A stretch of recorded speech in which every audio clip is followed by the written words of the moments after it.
Hello, and welcome to episode 35 of The Herald's Horn. My name is Cal Jones, and on this episode, we are obviously going to be talking a whole lot about the just announced, just released Commander brackets and Gamechanger system. Dan and I both have quite a bit of thoughts about it, some positive, some negative, some a bit, in the middle. It's definitely an interesting new thing to try. We're looking forward to it.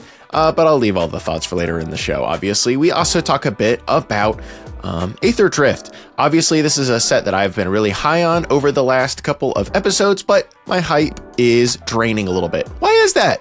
Don't worry, you'll hear. After the break, I am joined by the one and only Steve Ellis, very long time comic book illustrator and Magic the Gathering artist. He did quite a lot of work back around Planar Chaos and Lorwyn and the like, and then took a big long break before returning around the Ixalan block, and now has been working fairly consistently ever since. We talk about some of his history in the art game, how he got into comics, how he met Donato Giancola, and their fun work in the past together, and plenty more. We also discuss some of his different use of style to communicate different things, specifically on Magic cards and also beyond. It's a great interview. You are going to love it. For the first time in a very long time, and the last time for a very long time, I'm going to ask you one thing. If you enjoy this podcast, consider giving us a rating and subscribing or following on whatever platform you are on, especially if you are watching on YouTube.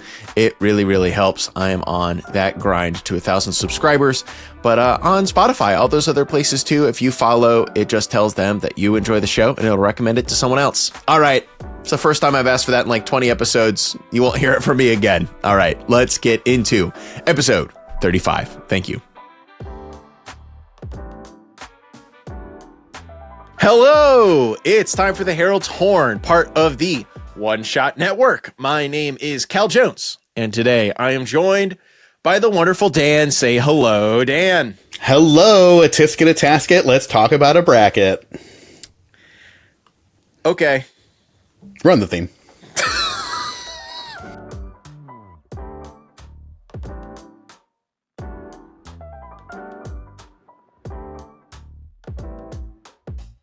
And welcome back. As always, it is time for the news. We've got a big update this week. The new Commander Rules Squad, the panel, whatever you want to call them. I don't remember. They're called the Commander Format panel. The Commander Squad has come out and revealed their new beta plan for the format. It is called the Commander Bracket System Beta. This is something they kind of alluded to in the past. They were originally hoping to figure out a way to launch some form of this system before MagicCon Vegas, and that didn't really work out. They said that needs more time in the oven. So now they are releasing it the week before MagicCon Chicago, which seems like solid timing to me. Give people like a week to maybe kind of figure it out before they come to the big show, and then see how it goes all weekend long. There are 5 different brackets numbered 1 to 5, with 1 being the most casual and 5 being the most competitive. I will just give you the high level breakdown of all 5 of these brackets really quick. In bracket 1, they kind of call it's like super casual with no mass land denial, no extra turns, no 2-card infinite combos, no game changers. My beloved Dan, what is a game changer? You and me, buddy. No, Game Changers are a specific list of cards that we have so far. I think it's probably less than 3 dozen of them at the moment. There are 40 of them. There are 40. Okay, so just above 3 dozen. Yeah, and these are, I guess, sort of like signpost cards in terms of what you could look at and very specifically say, okay, this is a game changer. This ups the ante of the power level of my deck. Mm-hmm. And it is very interesting too. Yeah, there's an established 40 card list. They also noted this card of Game Changers is also basically in its own form of beta. They're always looking for feedback. They would love some feedback. And they also said, in addition to being like this kind of list of cards that could help kind of put you above or below a certain power level, which we can talk about more of that in a minute. They also said it is like part watch list, like cards, like all of the cards on the Game Changer list are cards that like conceivably could be banned. And if a ban were to happen, it would be like a 99% chance that that card already was on the Gamechanger list, unless it was like a Nadu type of card. Like the 1% is like Nadu, obvious, just like Commander, auto ban, get it out of here type of thing. Or perhaps similarly, like one of the very few other cards that has been banned very quickly, Lutri, literally pre-banned, just because it kind of doesn't work exactly with the rules of Commander. So bracket 1, no Game Changers. Bracket 2, they described it as like the average current pre-con power level, which is a quite high power level, actually. I have several Commander decks that I guess are automatically bracket 1 or whatever, but they said it's kind of like a current pre-con power level, no mass land denial, no chaining extra turns, but like the vibe is that you could take an extra turn. No 2-card infinite combos, but I guess, other combos are okay. No Game Changers and few tutors. Bracket 3, kind of like upgraded pre-con beyond the strength of an average pre-con. Still no mass land denial, no chaining extra turns, late game, 2-card infinite combos are chill. And you can have 3 Game Changers in your deck. Bracket 4, optimized Commander with no restrictions other than the ban list. They said it was kind of, and bracket 5, they straight up labeled it CDH, which I thought was kind of fun and funny. And it said high power with a very competitive metagame focused mindset, also with no restrictions other than the ban list. And, obviously some of these, there's some interesting rules in here, like no mass land denial for the bottom 3 brackets, no extra turns in bracket 1, no chaining extra turns in bracket 2 and 3. You get some Game Changer cards allowed in bracket 3, but only a certain amount. But then like the restrictions, quote unquote, for bracket 4 and 5 are the same. No restrictions other than the ban list. But they pretty much out and said it, like, CEDH decks are a very like metagame focused thing. You are very purposely trying to go as crazy as possible and beat other CEDH decks. They said that, and then like optimized Commander was more so just like you're chilling, you're just not putting any restraints on yourself, which like the vibes make sense. Sam Black tweeted something like, I see people making a big deal out of this, but trust me, unless you 1-to-1 copy the CEDH list or an established CDH player, you don't have to worry about whether your deck is bracket 4 or 5. Trust me. Yeah, I think that's pretty much my takeaway as well. I think this may be a hot take, but in general, if anyone has a platform where people can hear their Magic opinions, it really does this, like, these brackets will not affect your life in any way whatsoever. But I think it's a great guideline, and the difference between a 4 and 5, I think, is probably the most ambiguous part of this list, which I can understand people being like a little bit worried about. There's no like hard, fast, and there's no hard rule changes per se between the two of them, like there are between the other 4. I think the unfortunate thing is that it kind of leaves it to the same sort of mindset of like CEDH players are very well aware that they're playing CEDH, and people who are unaware of whether or not they're playing CEDH are most likely not playing CEDH. So it does still leave you on the ends of it of like, oh, well, like I have a fringe CDH deck, and where does that lie between level 4 and 5 as opposed to just playing an extremely high powered Omnath Locus of the Royal List or something like that? Man, I wish I was playing a very high powered Omnath Locus of the Royal deck right now. Don't we all? That sounds like my dream. I'm not gonna lie.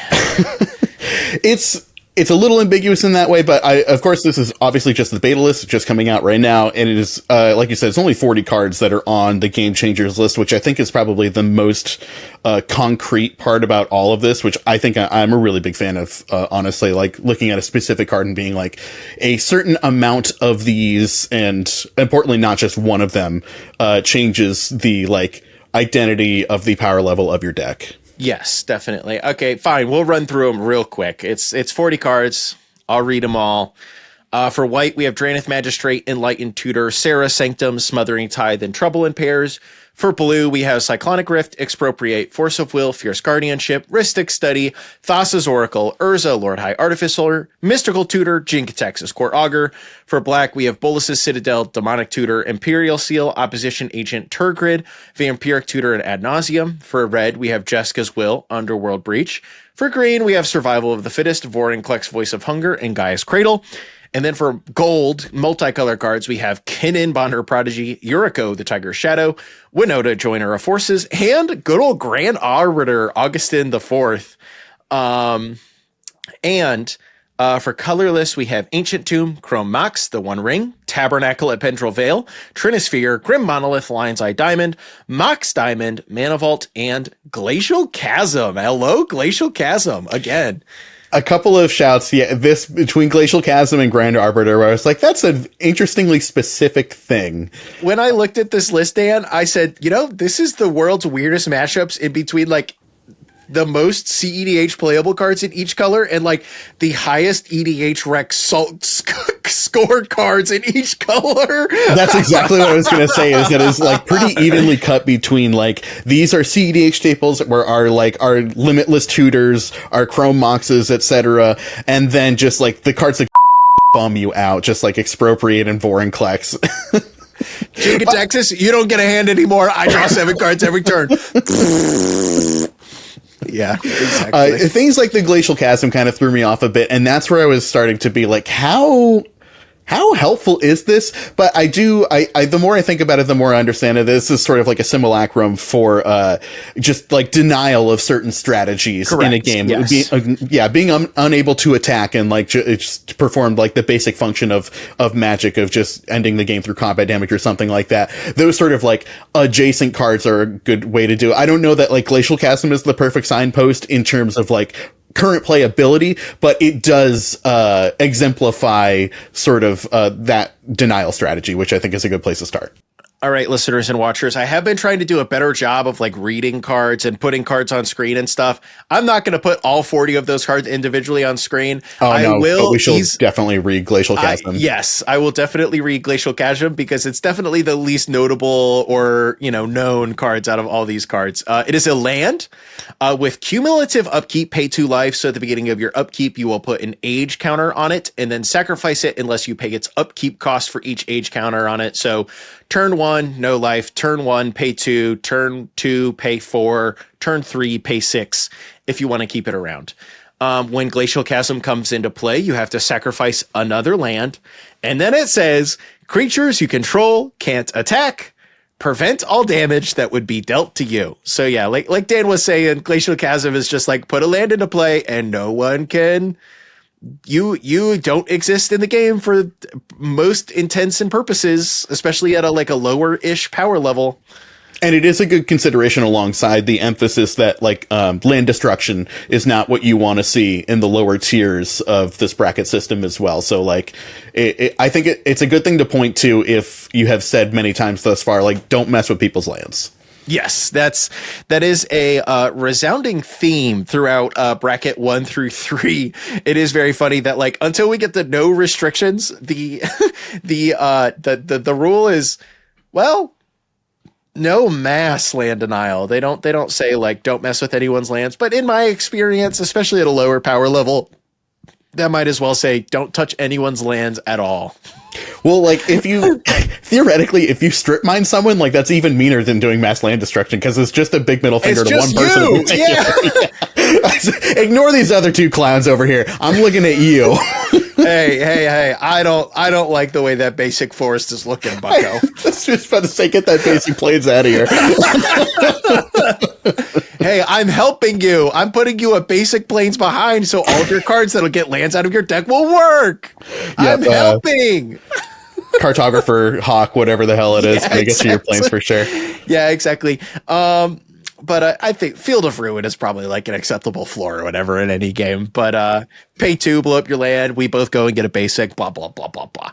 Anyways, I think if I have, I also, you were saying you quite like a lot of things about this system. I think I am in the same boat as you. I think it's a good place to start, at least. I certainly wouldn't say that this was perfect, but I would never expect a first draft of anything to be perfect. But I think this is a great jumping off point. Yes, exactly. I think if I had any specific quibbles about it or whatever, it is an interesting mix of vibes and hard rules. Because every bracket has hard rules, but actually the difference in hard rules between bracket 1 and 2 and bracket 3 and 2 and 3 are not that much. It's there is no changes in hard rules between bracket 1 and 2. Well, I think it's similar to the difference between 4 and 5. It's more philosophical in that bracket 1 is mainly where you're going to see, like your theme decks, in the, the classic, like ladies looking left, etc. sort of a thing that has no real intention of winning. That's about where my 28 Dan's Rule Zero deck is. Well, I would argue that 28 Dan's might be level 2 because it does have the intention of winning because you got so many 4-1s. No! I know. I think that's the main difference is that a bracket 2 deck wants to win. That seems to be my takeaway from this. That's fair. That's fair. Yeah. I think the vibes of these could maybe be a little bit refined a little bit, especially because like the bar for it seems to be, you compare it to bracket 2, and bracket 2 is a modern era precon, which still can be pretty varied. Yes, it's important to make the distinction of that. It's a modern precon as opposed to like any other era of them. But still, you're right. There's a huge difference in between like Warhammer 40K precons versus I don't know, like like the MH3 precons versus whatever, or like the Bellow precon deck in Bloomborough can beat up plenty of very optimized EDH decks with no problem. But I get the vibe. I think some of the vibe levels could be refined a little bit more. It is interesting to me that like bracket 2, I would expect bracket 2 to like say like, 0 to 1 game changers or something like that. Cause like some of these game changer cards have been in relatively recent precons. Like, Jessica's Will was in a Streets of New Capenna precon. Trouble in Pairs got its first and only printing in a recent precon. Like a lot of these cards, not a lot of these cards, several of these cards are, cards that are in precons and not that old of precons either. So it'd be interesting to see if like that changes or whatever. But it is interesting for me to see like the game changers technically only come up in one of these brackets. It like only matters it matters in all the brackets. I don't know what I'm saying anymore, Dan. Save me. No, I think that you're right that there is like some room there to think about specific cards and which ones. But the thing is, like, if you look at this list of game changers, like obviously some of them carry a lot more weight than other cards do. Like if you're comparing like Jessica's Will and Trinosphere and Cyclonic Rift, like these all are like flexible in different ways, applicable in different ways. So yeah, it's hard to say that just like, I don't know. I have a Eureka in my $50 Felix 5 Boots deck. Does that change it from a bracket 2 to a bracket 3 because I got that one in there? I think it's probably largely contextual. I don't know, Dan. I've played against that Felix. I might put it in bracket 4. I don't know. Hey, Moxfield says 3. Moxfield says 3. I already checked. Yeah, because it probably technically has 3 or less game changers in it. So I was very interested in this because in terms of casual EDH, I pretty much only brew $50 budget decks. So the first thing I did, Moxfield has already taken the lead on this and updated their whole website to delineate your decks into brackets for you. It's not even a thing that you have to turn on. So yeah, I took a peek at all of my $50 budget decks, and it was a pretty wide swath between like 2s and 3s and a couple 4s. My Derevi deck was a 4 because it has Okori in it. That is basically a Winter Orb effect. But I think if I took it out, it would otherwise be a 3. So it's kind of interesting to see that it can be very slight things that push your deck into one bracket or another. And I think there's probably, like you said, some variability to be had. But with a list so small, I think it makes sense to just have like one of these push your deck over the edge at the moment until they have the time to expand this list and maybe like delineate level 1 game changers versus level 2 game changers or something like that. Yeah. It is very funny. It's very interesting to look at I pulled up the bracket thing on Moxfield, and it lists all your game changers, any unlimited mass land denial you have in your deck, any unlimited like extra turn cards you have in your deck, and any unlimited tutors non-land tutors that you have in your deck, which is pretty interesting. I opened up my and back to like the vibes based discussion or what have you, just by I assume how they, the only way they can do this. I opened up my 20 decks EDH folder, and it's just like bracket 4, bracket 4, bracket 4, bracket 4. Yeah, no, most of my EDH decks are bracket 4s. Are any of them labeled as bracket 5? Is that even possible? It's probably like your Grixis decks, just because they have the highest quantity of the restricted cards in them. But yeah, like my teamer deck doesn't have enough unrestricted tutors in it or something, Oh, that's funny. Yeah. Oh, I wonder if it's I wonder if I can just manually set it to bracket 5. It does look like that may be an option, because it's just one of the tags. So anyways, we're not sponsored by Moxfield. Not yet anyways. We'd like to be.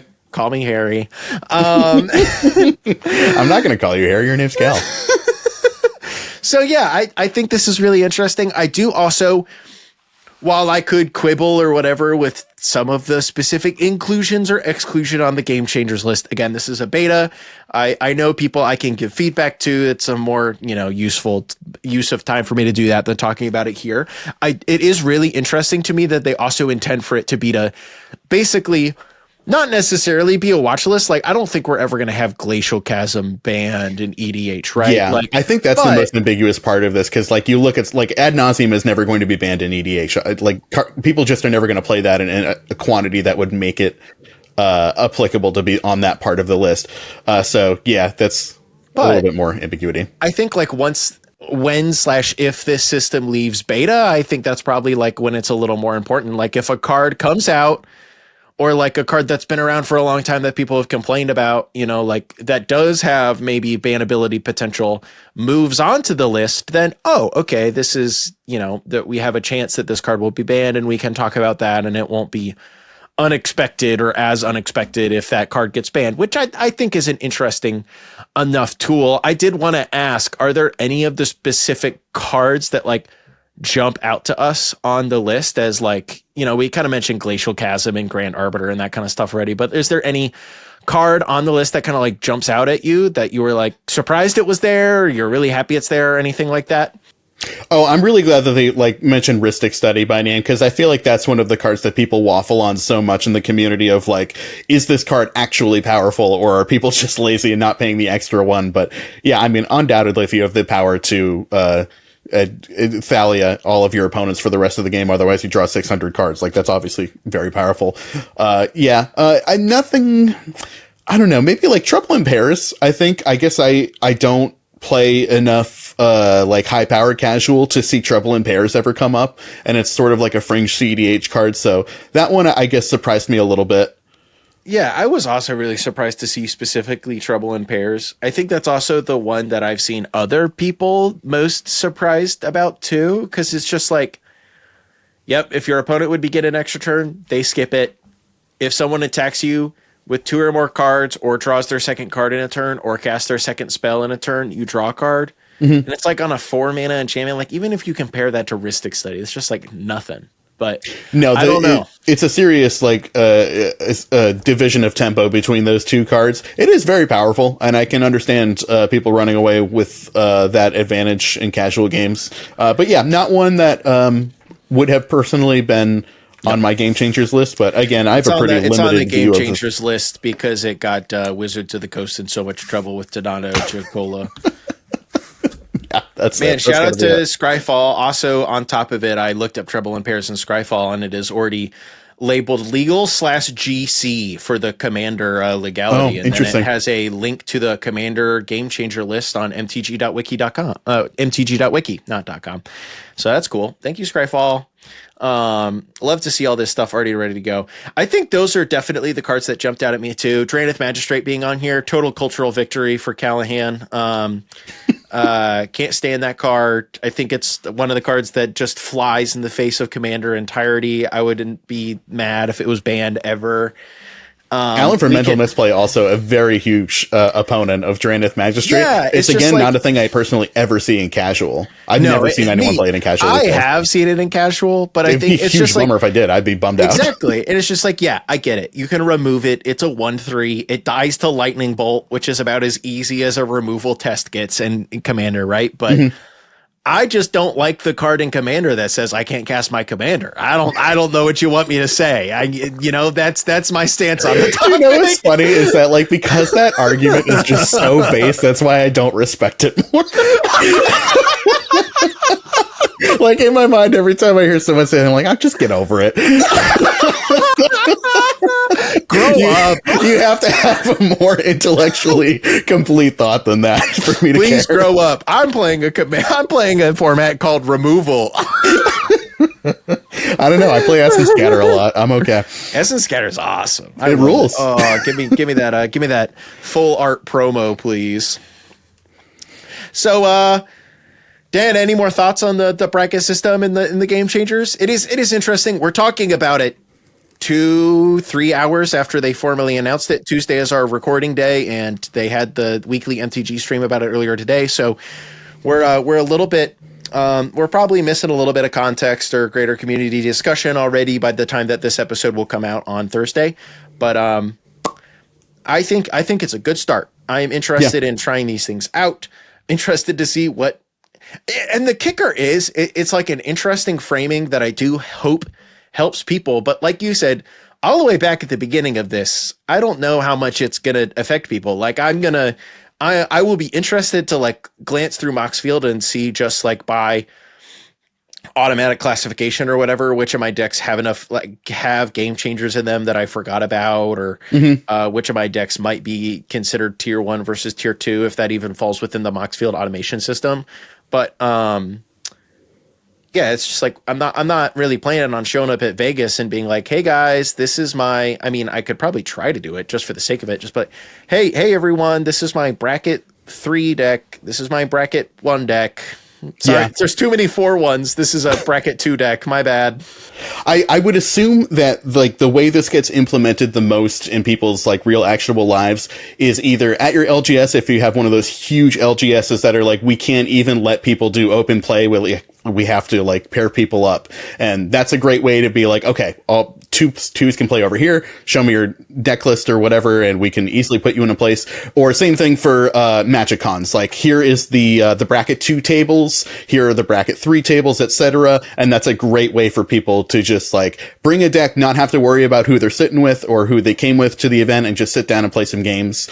But yeah, like I can't imagine like you and I and Emma and Lexi sitting down and being like getting into a squabble of being like, you have a bracket 4 deck and we're playing bracket 3s. Yeah, I do really think, to your point, I think like the Magic Con, is potentially the greatest application of this. I know that event organizers, especially large scale event organizers, have been looking for some kind of actually quantifiable way to help people pair together that'll maybe, get them a little closer to a better experience than they would have than just like randomly sitting down. The looking for casual and looking for competitive signs that they started having in command zones were a good first start, but we've never really evolved past that. And so having like, oh, I'm looking for a bracket 1 game. Oh, I'm looking for a bracket 1/2 game, that having that kind of flexibility and at least a little bit of quantification at the smallest amount to start just does seem interesting enough. And, if the Game Changers list isn't too complicated, I think that means we can bring back Brand as Commander. Wouldn't you agree, Wizards of the Coast? Thank you for coming to my TED Talk. Hey, I think this definitely important. Yuriko, Grand Arbiter, when Kinnan, Band, and Commander, bracket 1 and 2.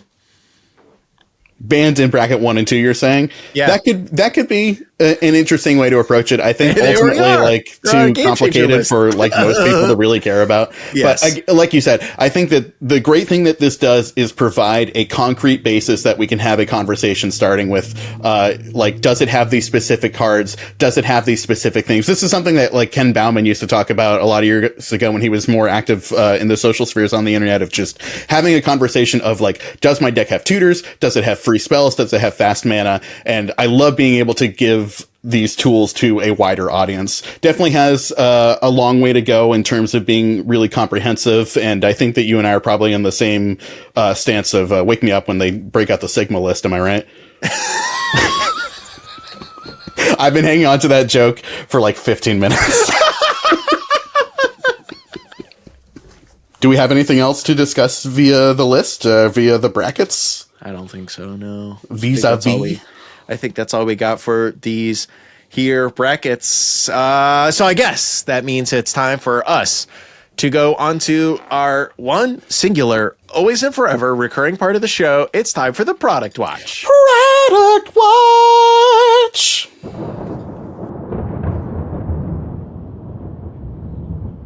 Welcome to the Product Watch, the part of the show where we talk about all of the Magic the Gathering cards and products that have come out or been released since the last episode. We're talking about Aetherdrift today. There's a whole Secret Lair Superdrop. I don't care. Hatsune Miku or another one? Yeah, there was Hatsune Miku. There was an arcade, like a weird arcade cabinet themed one. There was another I don't know how I felt about that one. There was another like city pop, like cute girls type of one. The first one of that one was really cool. This one felt derivative. Rip. City Styles too.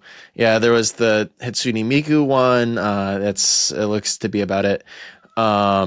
Nothing too noble. And the fairest drop of all, which is another extremely cool looking drop. Oh, it's from the last time around. Another extremely cool looking drop that doesn't look like Magic cards, which is really up my alley and not many other people, it seems. Those ones I kind of like a little bit more because they've got like is it supposed to be like old storybook covers? Is that the idea? I think so. That was I kind of like them. I mean, they look very classy. They don't look like Magic cards, but that you could just say that ad nauseum now. Yep, definitely. So the one thing we do have to talk about for the Product Watch this week, Aetherdrift is here. We've got the full set spoiler. We have pre-release weekend has come and gone, and full release will be the day after the release of this episode. Dan, you've interacted with the set not physically, but quite directly a lot more than most. Yeah, because you were a part of the streaming, like pre-release streaming event. How was that? How did the set feel? How was the event? How did that go?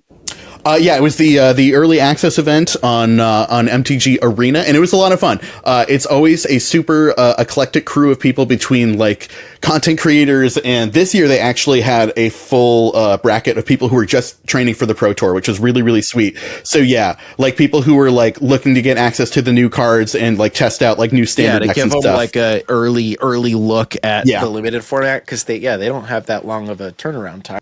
Yes, and unfortunately this time around they didn't get to do like a just specifically Pro Tour like training group because it just kind of inevitably with the numbers you need to get people from all sides filtering in there. So it was like a mix of like you opening Arena for the first time since the last early access. We don't need to talk about me here. Look. Well, you know what I mean. It's just like a bunch of people who are chilling and having a good time and messing around, and then people who are like, all right, I'm doing hardcore early preparation for the next Pro Tour type. They did have a sort of delineation between like if you were like trying out like funky decks, like be over here, and if you were trying out the meta decks, be in this specific queue.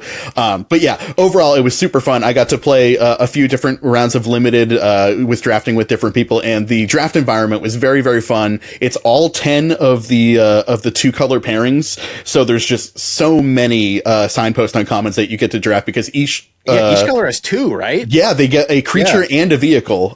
So yeah, every time you put together a deck in this limited environment, it really feels like you're putting together a very cohesive deck, and like all the parts really fit together in a way that like sometimes when you have like the blended, like there's only 5 guilds and there's like a blue white and a blue green, and it's really easy to just not be able to quite draft the specific parts of like the blue cards that you want, and you get some of the other like keyword ability kind of creatures in there. It just felt like all of the decks were really well put together, not very bomb dependent, which I love. I did see like a lot of pretty cool rares in the set. I got to open the Samut and just absolutely put people through the ringer with that thing.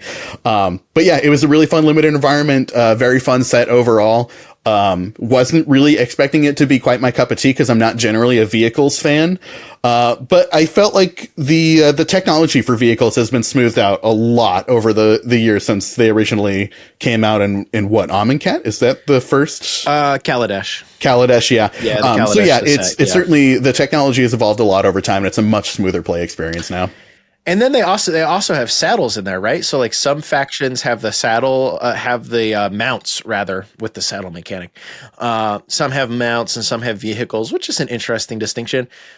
Not sure if you're like ready to answer this question or not, whatever, because there was only a couple limited games, but it seems like sometimes when there's like a lot of really strong 2-color like faction things going on, it can be pretty easy to get siloed. Did it feel like you were siloed in the drafts and you kind of just had to like pick a lane and pick every single one of the cards you saw for your color pair, or was it a little more vibey or what?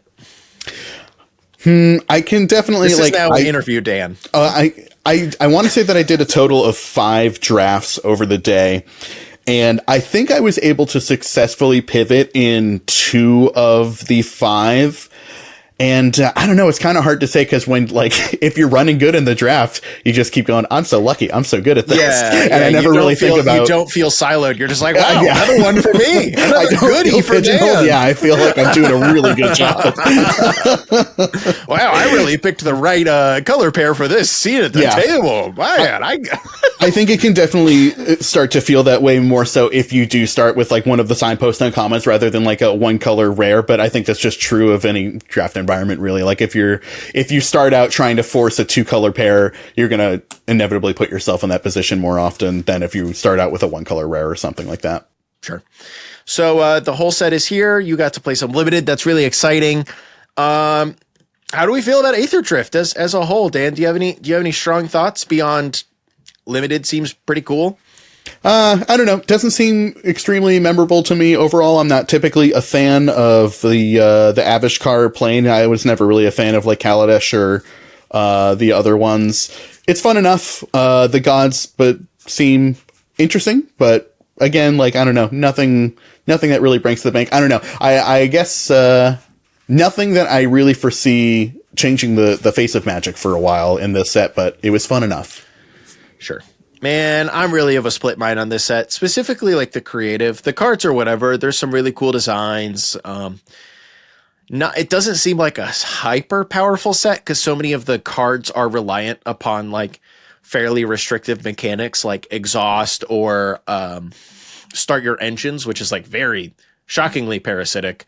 Because all the start your engines cards just care about you being at max speed, and to get the party started on speed, you have to have another start your engines card, and blah blah blah blah blah.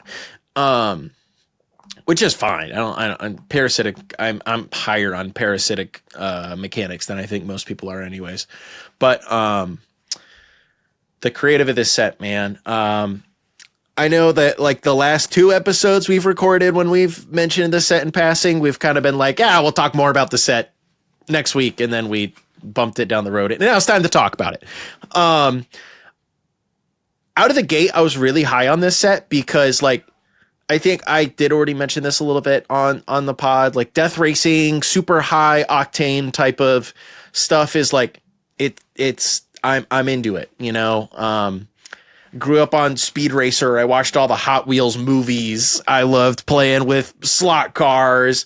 Watched Redline last year. It quickly became one of my favorite movies, which is just like an animated movie, but for adults where they are in an insane death race in space. It's incredible. Everyone should watch it. It's hand animated. It bankrupted the studio anyways. Insane movie. But, and that part of it does really appeal to me. But the abstract version of that does appeal to me, and some of the earliest stuff they were showing off with like the key art from all of these different factions and some of the really coolest cars and special art and all that kind of stuff, it translates very well. But when I was just like looking through the whole set file, sometimes here and there it really transfers, but it's just like there's just so many cards throughout the card file where I'm just like, yeah, that's a vehicle in a place. Yeah, that's a person. That's just a guy chilling. Here's a person working on a car. Okay. It's just like the actual dynamism and that kind of stuff that I think I was expecting didn't actually transfer to a lot of the cards and the vibes of the cards that I was expecting as much. And I think also what has ended up being a personal mega downer for me is that I was a big Kaladesh head. You know, Kaladesh, Aether Revolt were two really big sets for me. I really enjoyed them. Same with Amonkhet and Hour of Devastation. Those like 4 sets just came out at a time when I was really into Magic the Gathering. I really connected with both of those sets.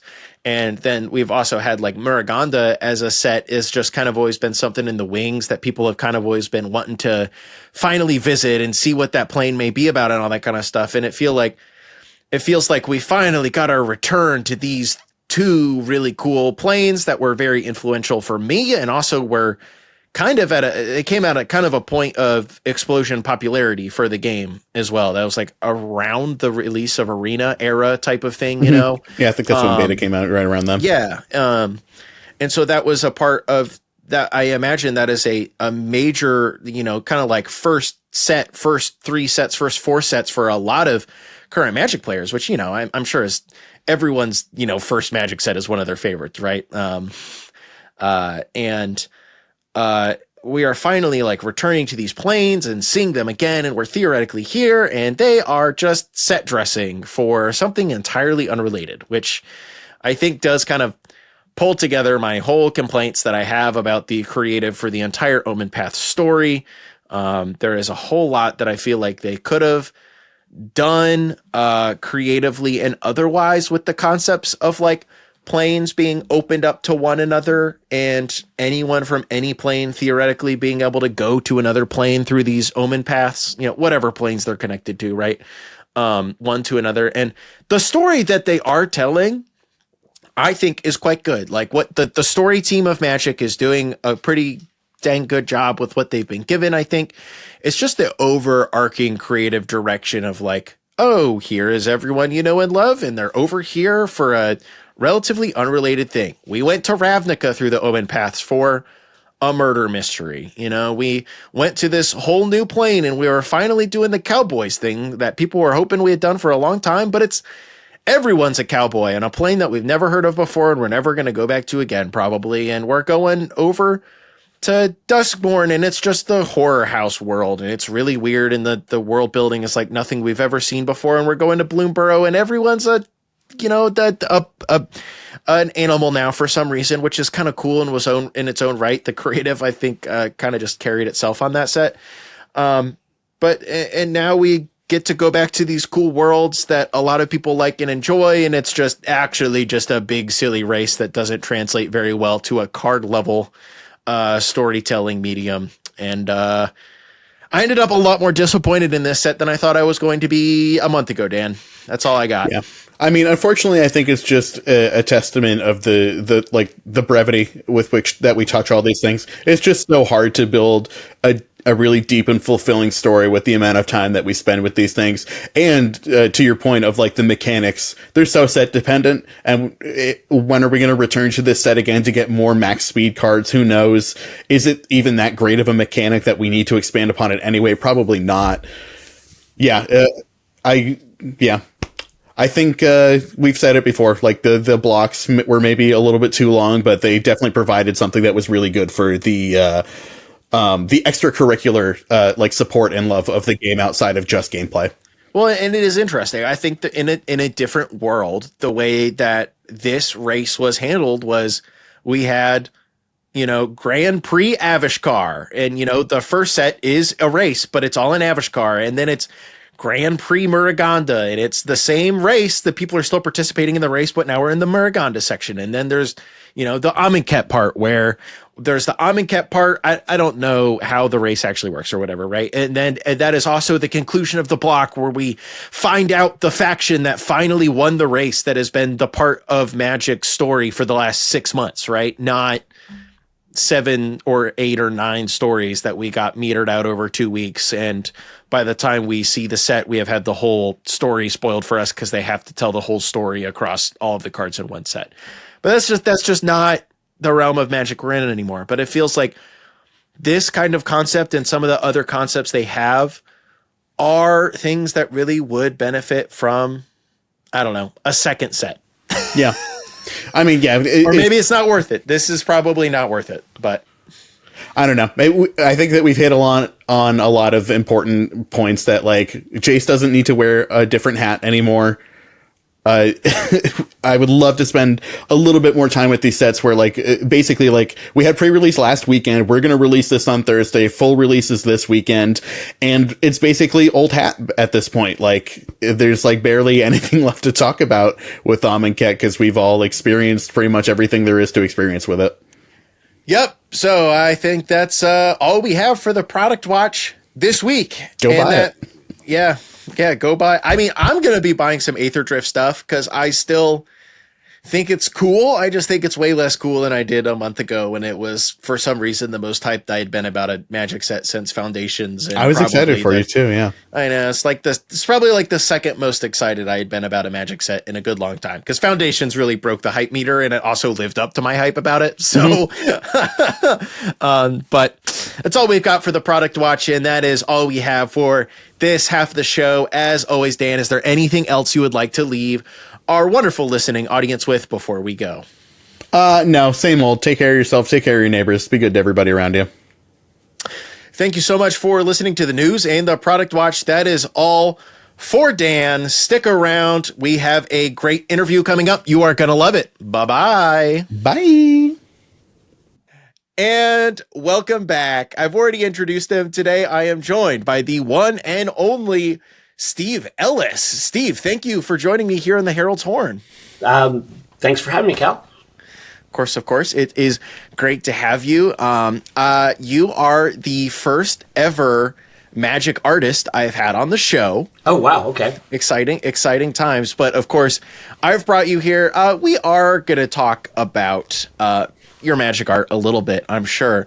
But I was interested in starting a little more at the very beginning. Steve, you have done work for Magic the Gathering more and more recently, it seems. But for the vast majority of your career, you have done a lot of like concept art, story consultation, illustration in the comic book and graphic novel world. How did you get started doing that kind of stuff? Well, so when I was just out of school, I had the luck of having mailed in some samples to an editor at Marvel, and I ended up probably just being on the top of the stack that day.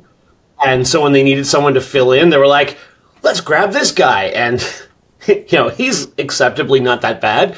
So, so I ended up working on Iron Man first out of the box. Wow. That's kind of a crazy jump. What year was that? Do I have to say? It was 93. So, Steve, how old are you? And also, what is your social security number? It was 1993.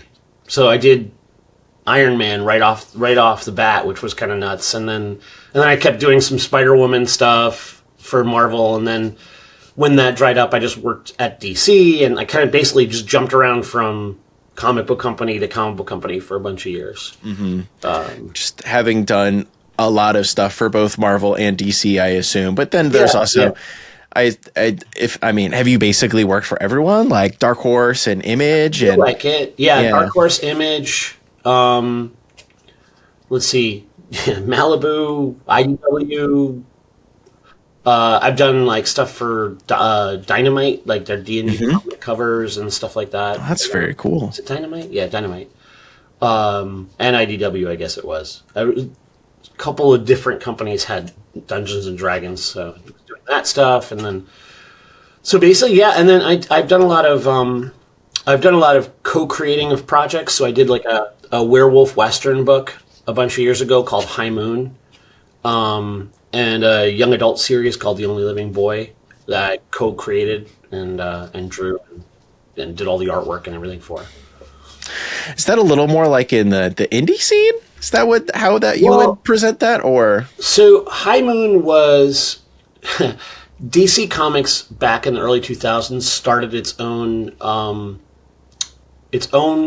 what would you call it? Web comics arm, and basically they brought us in and we created the project, and they basically published it. So we owned it. We created it. They really didn't give us too much editorial direction, and we just basically and they published it, and so it was a pretty big book on the web for a while, and then myself and the same guy, David Gallagher, worked on it together. He and I ended up working on The Only Living Boy, which was kind of what was published by a mainstream book publisher. So it's not mainstream superhero world comics, it's mainstream books. Sure. So it's kind of a weird, it's like, I guess like the layperson would like maybe just look at that and be like, oh, that is a graphic novella or something because it's from a book publisher. Pick it up at Barnes and Noble. A book, So so and High Moon ended up being published as a book as well. So in that form, in like a big format. So and it was a lot of fun. It was like werewolves, which is one of the reasons why I love doing stuff for like Innistrad. Sure, yeah. Werewolves and in the Old West, so it's really good stuff.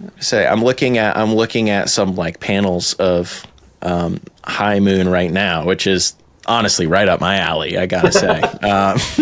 And yeah, the art style that you used throughout this comic does look very like stylistically similar to the stuff that you have done for your Innistrad werewolves and similar. Would you say your Innistrad werewolves were directly inspired by what you did for High Moon? I kind of well, it's funny because when I first started doing work in gaming, I was doing work for White Wolf Games. So doing the game Werewolf. So werewolves have kind of always been a thing. I kind of went from their werewolves to designing my own version of werewolves, and then now I guess they're all kind of muddled in together. Okay, yeah, that makes sense. It just kind of happens without meaning to. Yeah, for sure.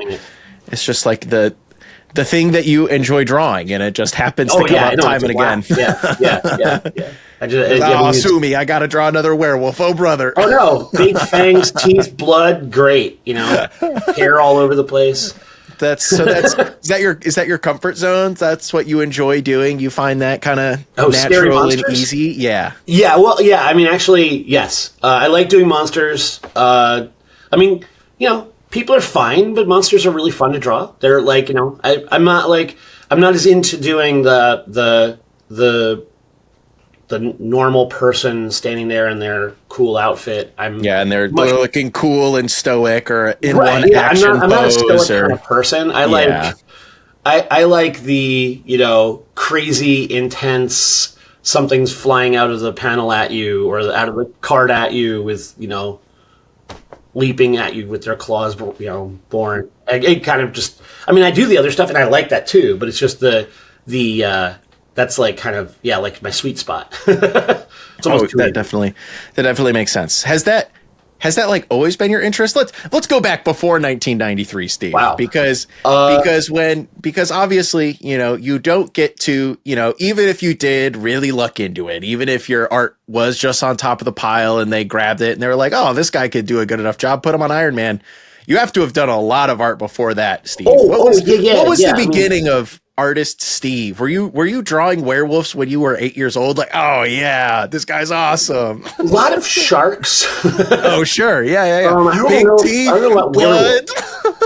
Yeah, there was a lot of sharks, a lot of blood. No, I also drew I don't even remember. I used to draw a lot of cartoony stuff, and I was when I was a kid, I was really into things like I was really into D&D and fantasy, and I was also really into comics. And I didn't realize that those were two different groups of people. So I just kind of did, I like it, so I'm going to draw it, or I'll, whatever. So I was always drawing either dragons and monsters or superheroes fighting dragons and monsters. Not really very many superheroes, actually. It's mostly the monsters. I never felt super comfortable with the good-looking, clean-line superhero guy. Mm-hmm.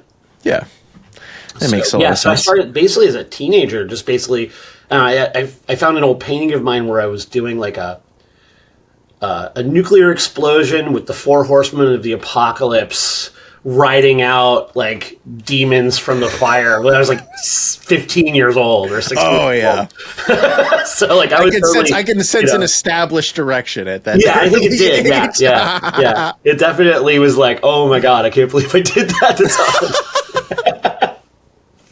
someone. Yeah, definitely.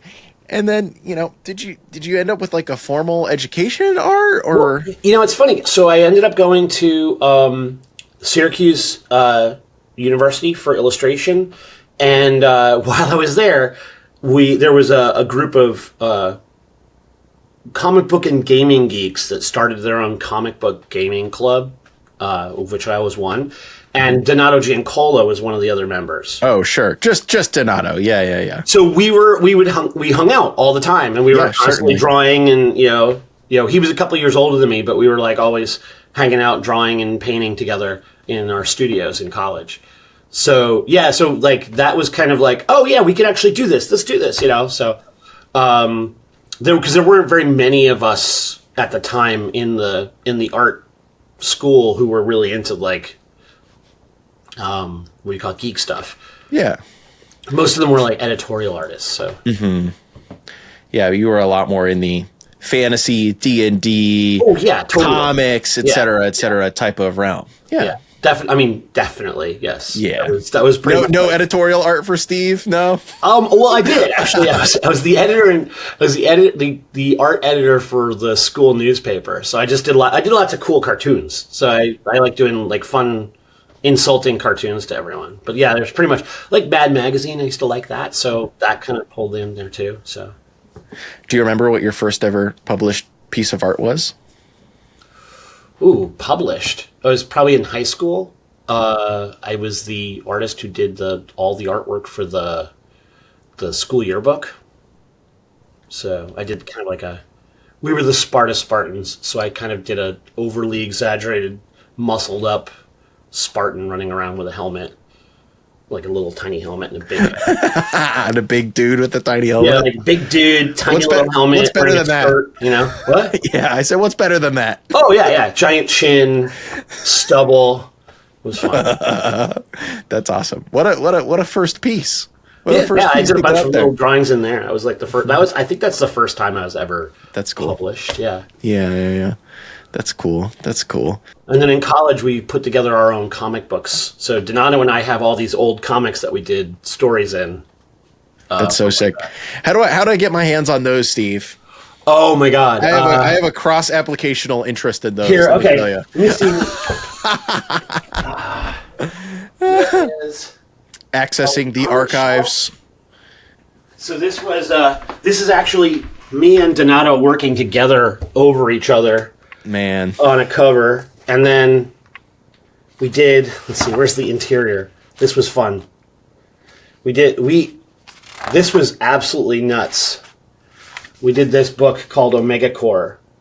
Wow. Which, was, nuts when I look back and say we did that in college. Because nothing we were doing other than that was at that level. But yeah, that was fun. So we spent weeks on those pages. And I have to admit, Donato spent a ton of time on it. Weeks on it. Donato spent weeks on it. I would say I spent days on it. No, I just mean no, I'm kidding. He did most of the backgrounds. And so a lot of them are just these super elaborate, cityscapes. And, and so, I was doing mostly the figures and stuff. And we were inking each other, but it was really fun. It was actually so sick. Yeah, it was really neat. We were just, the pages of art are enormous, and it was really neat. That's awesome. And so then he went on to do a lot of that fantasy art stuff in the fantasy art realm. Right. He went on to fantasy books. Yeah, he went on to fantasy books and obviously eventually became the iconic magic artist, in my opinion. At least from that kind of extremely well done, extremely detailed, almost very traditional fantasy art for magic. Yeah, exactly. Yeah. And you went off to the realm of comics. Right. And you were saying you ended up doing a lot of D&D related stuff. Have you always been a D&D guy, or was it you were just like, I like nerdy stuff? I would love to do the D&D stuff. I mean, I was playing D&D when I was like 12. Sure. So, yeah. Or 12 or 13. So no, I love D&D. So like, I just basically was like, I don't want a real job. I just want to do stuff that's fun. So, so if there's someone out there who's hiring, looking for fun artwork, that's cool. I'm gonna go after them and say, exactly. Just like, hey, I can do that. So when I found out, like, when I found out that D&D was even an option, because I had done so much work in black and white comics, and then the game stuff I had done early on was all black and white. I had kind of had to build a color portfolio before I got to Dungeons and Dragons, which was like, I think it was 3.0 or 3.5. I did a bunch, and then I guess most of the work that I did was for the wonderfully received 4.0. Oh, sure. Man, what a time to finally get in there. You're like, all right, Well, I mean, building up I the did color stuff portfolio. the earlier one, but 4.0 was, I was doing big paintings for 4.0. Oh, yeah. And then I kind of moved into the magic stuff from there. Mm-hmm. What was your first Magic set? Was it Planar Chaos? I think it was. Okay. You know, it's funny because I get a little mixed up because there was, at the same time, there was, let's see, Planar Chaos, Time Spiral, and Lorwyn were the first three, and I just don't remember which one came first. Let's see. It would be 10th edition too. I'm using my big Magic the Gathering brain right now. Planar Chaos would be first. Okay. Well, I think the first thing that you ever did that was released timeline-wise was your Magic Player Rewards Cruel Edict. Was the first thing that of yours that ever came out, because that would have come out in 2007 or so. And man, what a first piece of art to have released from an artist. Holy moly. Yeah, that was that one was a lot of fun too, and it's like vertical and everything. Yeah. Which is very new for Magic the Gathering at the time. Yeah. Those promos were very that set of promos were very groundbreaking in that presentation, which is really cool. That's really sick. That was really fun because I didn't expect to. I was kind of hoping to work with them, and I ended up meeting the art director there. At the time, it was Jeremy Cranford at Gen Con. And he's like, okay, sure, I got sure, why not? golden wand, you are now, anointed to work on magic. So I hereby christen you magic artist. So it looks like Magic Player Awards, Planar Chaos, Lorwyn, and man, your Lorwyn art especially. I think your art style fit so well into Lorwyn, the stuff you were doing at the time for those cards, it just fits. Oh, thanks. That set had a very I think that set had a very specific type of aesthetic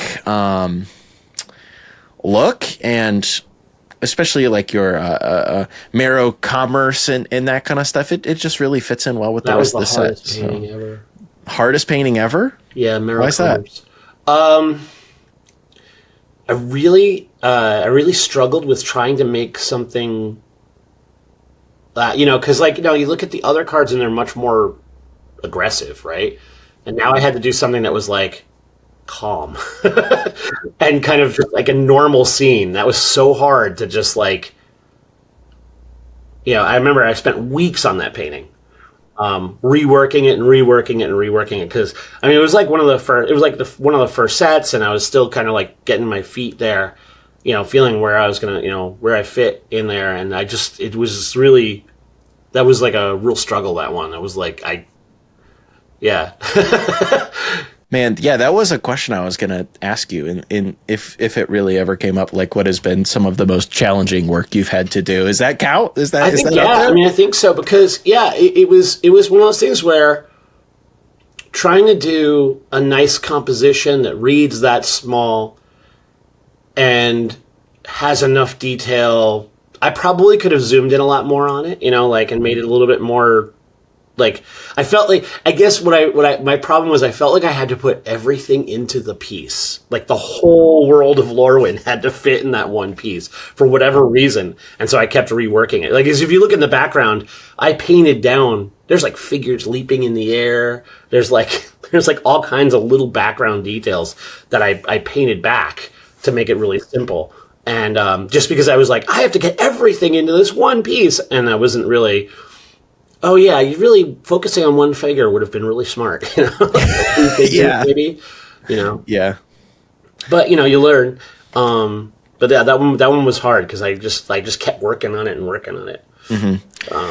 And I do assume too, like there's some past, you know, obviously I'm sure you've had some like that piece, you've had some very hard individual pieces, but I assume that some of these overarching creative projects that you've embarked on, like doing the art for a whole comic run and that kind of stuff of your own creation, I assume that kind of stuff is very challenging too, compared to doing work to spec or what have you. It's got different, you know, Different challenges, right? I feel like one of the best parts about doing your own project, like, you know, High Moon or whatever, is I get to decide what everyone looks like.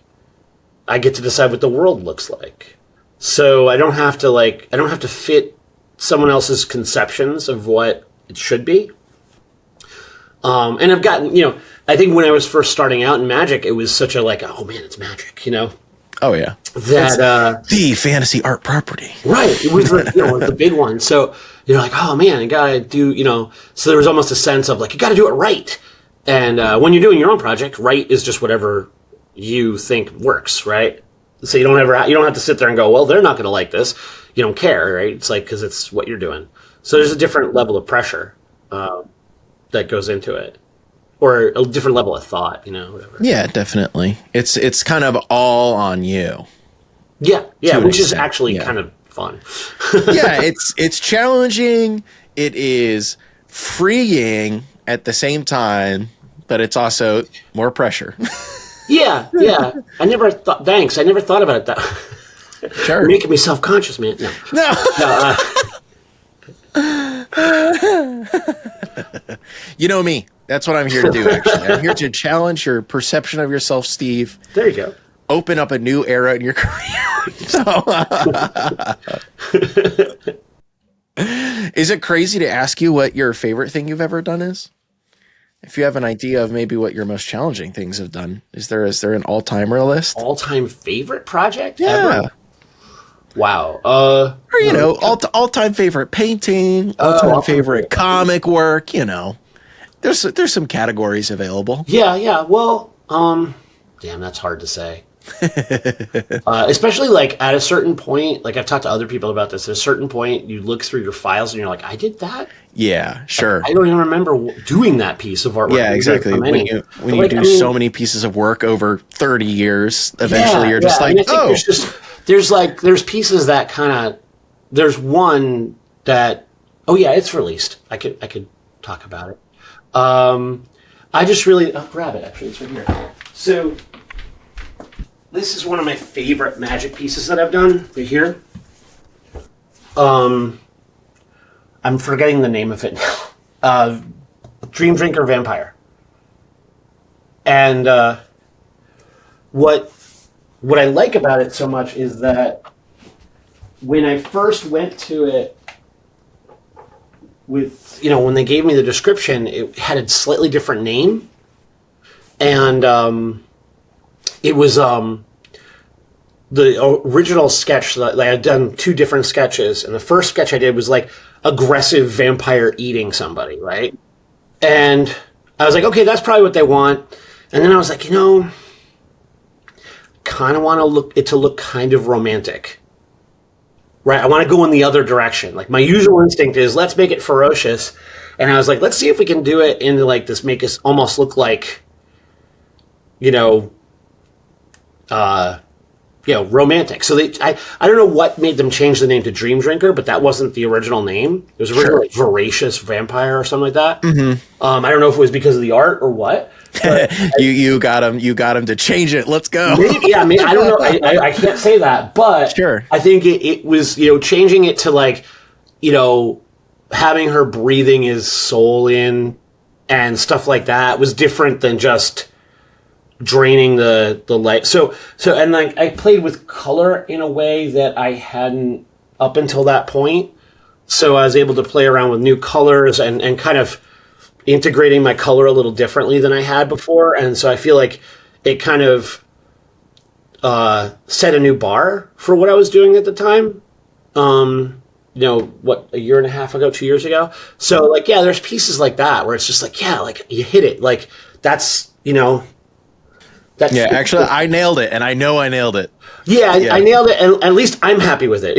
Yes, yes. You know, you never know, like when you do a painting for a card, sometimes you can get a sense, but you don't necessarily know how powerful or how important the card is going to be, right? Which, you know, motivates you to always do your best piece, but afterwards you always know that there are some pieces that are just going to be better than others, no matter what you do.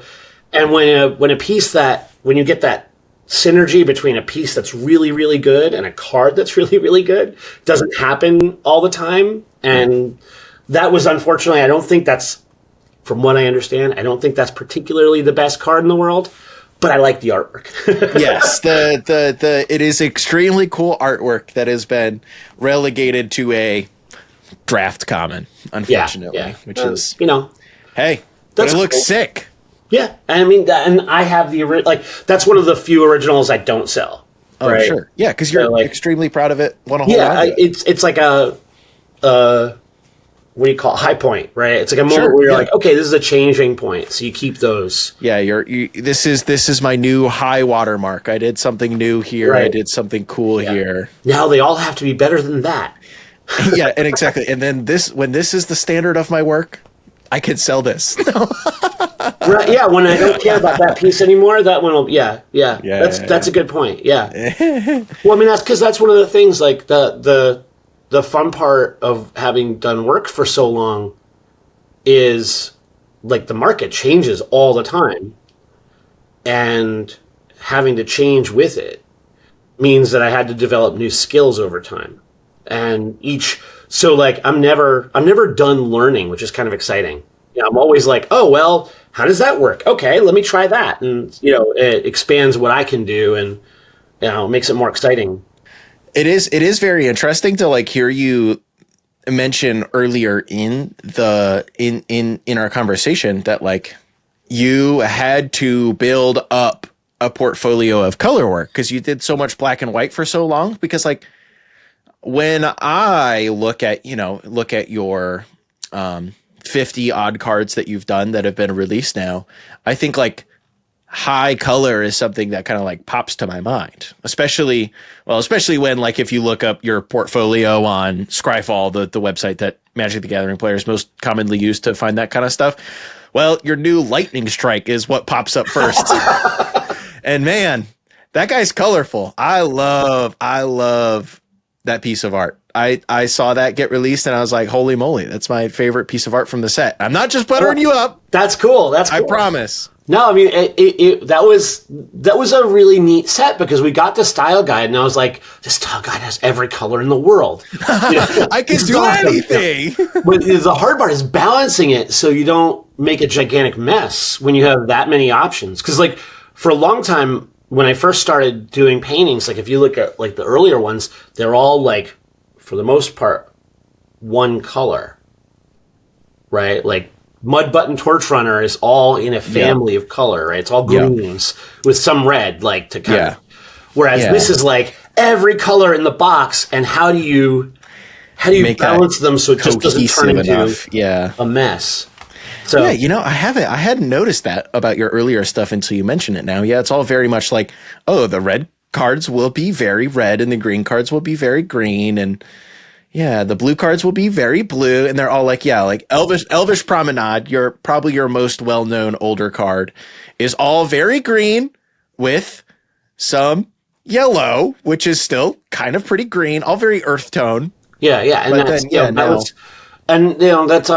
it's just it's also a stylistic choice too. It's like that world felt like old fantasy. So like you wouldn't want all the colors in the rainbow because I don't know why older fantasy has that vintage sepia tone feel in my brain. So I feel like, okay, it's got to feel a little bit washed out, a little bit, you know, I don't want to say simple, but just like more subtle, right? And then like, the more crazy color stuff seems more modern, more, more intense, futuristic or whatever. I assume you kind of prefer maybe to do some of the more crazy stuff to some of the more traditional stuff, or am I off on that? No, it's funny. I think I just like doing something different from what I did last time. Sure.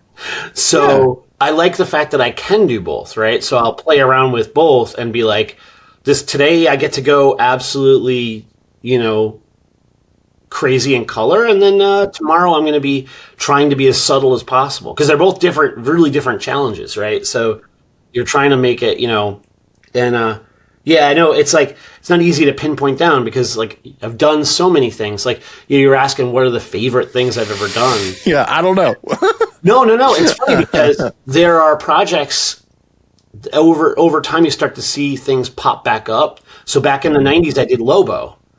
And I don't know if you know the character Lobo from DC Comics. I do not. Okay. I fear. So Lobo, and at least in the story that I was doing, he's a big, hairy, angry, cigar chomping, motorcycle riding villain. And the whole book was basically a Hell's Angel motorcycle ride, right? And if you look at like some of the Magic cards I did, like Fatal Frenzy comes to mind. It's the same style. So it like came back 10 years later, so like all these things kind of keep coming back, like things that I like to do, like, oh yeah, I can get that feel back in and stuff like that. So there's like, it's a weird, like seeing that there's like kind of rhythms to what you do over time, and like things keep coming back. So I don't know, it's just neat. Yeah, no, definitely. And it is interesting too, once again, just like looking at your most recent published work for Magic. You can kind of see your flexibility all throughout, because like you did some cards for Duskmourn, and the cards you did for Duskmourn are like real scary, kind of dark. The lighting is like very, very intense lighting from like one direction, so they have a lot of scary shadows on them and that kind of stuff. And then you go to Foundations and Foundations Jumpstart, where you did Treetop Snare Spinner and Starheim Memento, and those are both very kind of, I would say, like traditional fantasy art cards, especially Treetop Snare Spinner.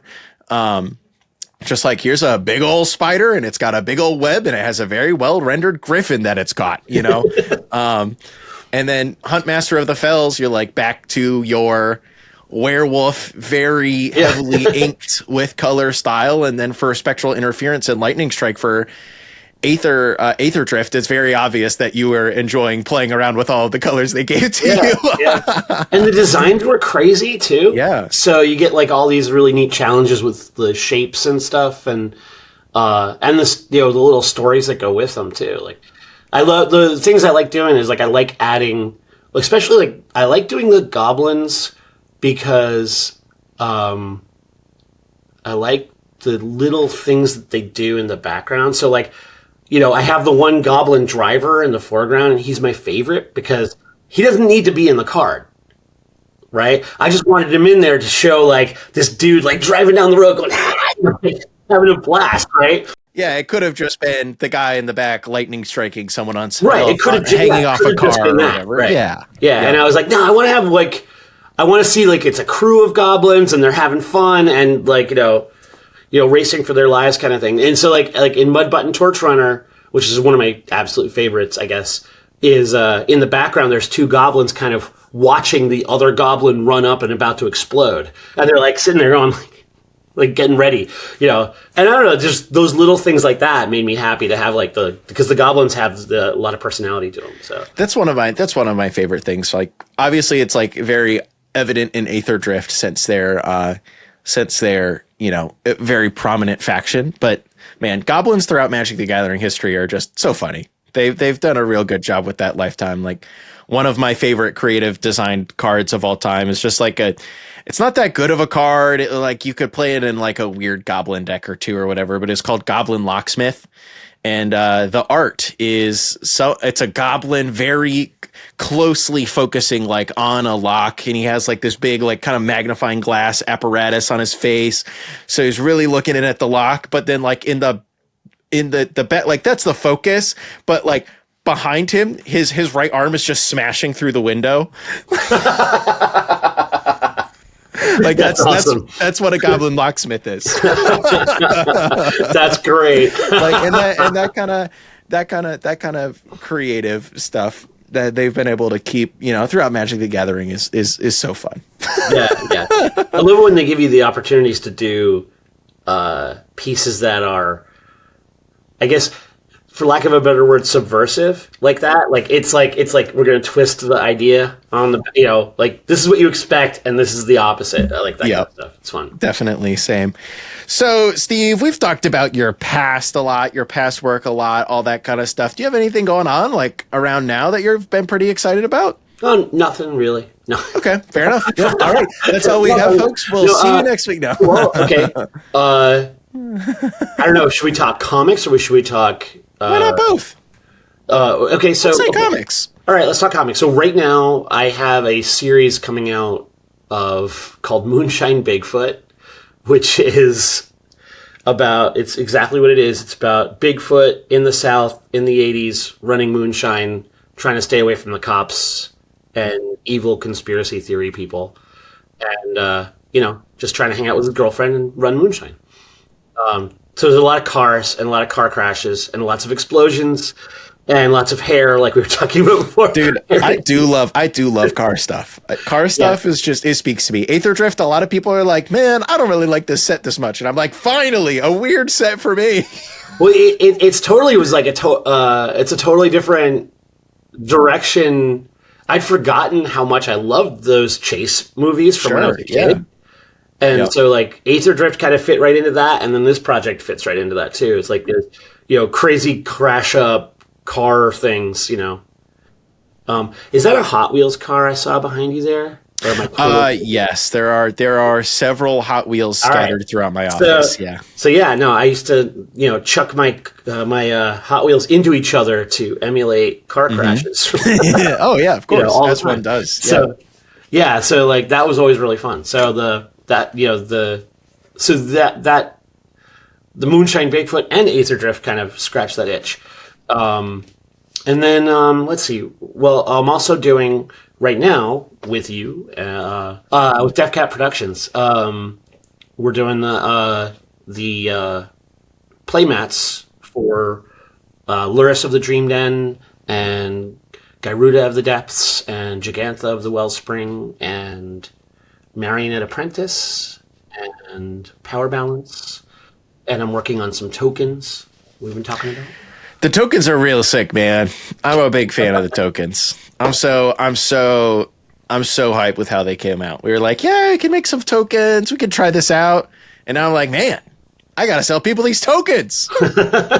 They're a lot of fun. I mean, it's funny because I thought, oh, we should do them in color, and then you were saying, oh, no, black and white. I'm like, okay.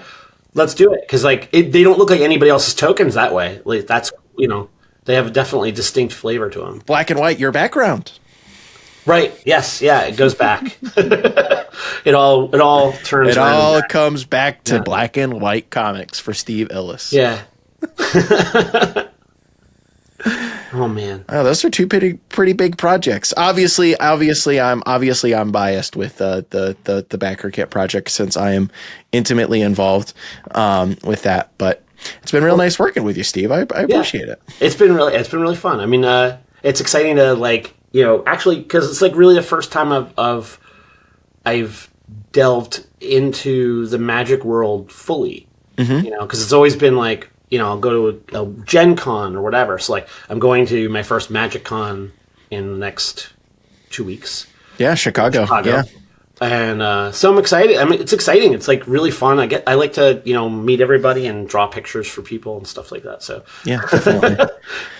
You heard him here, folks. Go visit Steve Ellis at MagicCon Chicago. I'll see you there, Steve. I'll be there. You are? Oh, great. I wasn't sure. Yes. That's awesome. I'll be there. I think me and Tim, aka better known as Gold Sabretooth, will be conjoined at the hip for the weekend. Oh, he's going to be there too. Yes, he will be. Yeah, I haven't had a chance to talk to Tim. Nice. Yeah, it should be a good time. He's been busy, I hear. Oh, he is having I would say a career changing time. Oh, that's excellent. in the last several months, which is good. That is fantastic. I'm so glad to hear that. I would say it's well deserved. I'm biased because he's both my very good friend and now I work with him rather formally. But I am very happy for him on both counts. Yeah, he is such a great guy, and I'm so happy to hear that he's doing well with it. Mm-hmm. He's really. I don't know. His art is so much fun, and like just he himself is such a good. Like he's so like good guy, open and awesome. Yeah, great. I think you'll really enjoy MagicCon, even just from the I've heard from a lot of artists that even just beyond getting to meet so many people who are like passionate about your art and that kind of stuff, which I'm sure you're used to from other cons you've been to and that kind of stuff too. But I know a lot of the artists just like to go and be around 15 other Magic the Gathering artists who they can get dinner with, and they can be like, oh, which art director do you not like? It's funny. It usually degrades to like, either art techniques or we just other stuff. Which is anything except for work. I think we try to avoid the which art director conversation. Fair enough. Well, Steve, we are running low on time. I can't wait to see you at MagicCon Chicago. Yeah, I'm excited. I'm so happy to hear that you're coming. Yeah, I'm sure it'll be a great time. Those events are always such a haze for me. I show up and I'm like, man, can't wait for a great event. I have all these things planned, and then 3 days pass, and I'm like, wait a second, I didn't do anything that I had planned to do at all. Well, yeah, I mean, I know that feeling because it's like you sit down and you're like, the next thing you know, it's like, that was 3 days. What happened? Exactly. Well, especially for you, if you're just like sitting down at a table and grinding it out most of the time. Woo! See, yeah. I mean, I try to talk to everyone. That makes it different, Yeah, definitely. But there are times when you're just like, you have to just be drawing or signing or whatever. In it. Yep. Yeah. Definitely. Well, Steve, as we close, I'm going to ask you the one question that I ask everyone on the way out, which is there anything else that you would like to leave the Herald Torn audience with before we go? Wow, I don't know. I'm looking forward to seeing you all at MagicCon. Any of you guys that show up, I'm excited to be there for the first time. It's going to be cool. I can't wait to see you there, Steve. Thank you so much for joining me here on the Horn. Hey, thank you for having me. Bye-bye. Bye.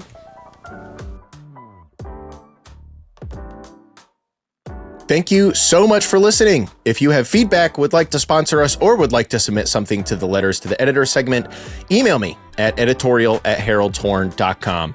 The show is hosted, produced, and edited by me, Cal Jones. The rest of the team is, of course, our co-hosts, Emma Partlow, Dan, better known as Moderately Anonymous MTG, and Lexi, better known as Black Girl Mage. We're having so much fun making this show. I hope you're enjoying listening to it. We'll see you next week.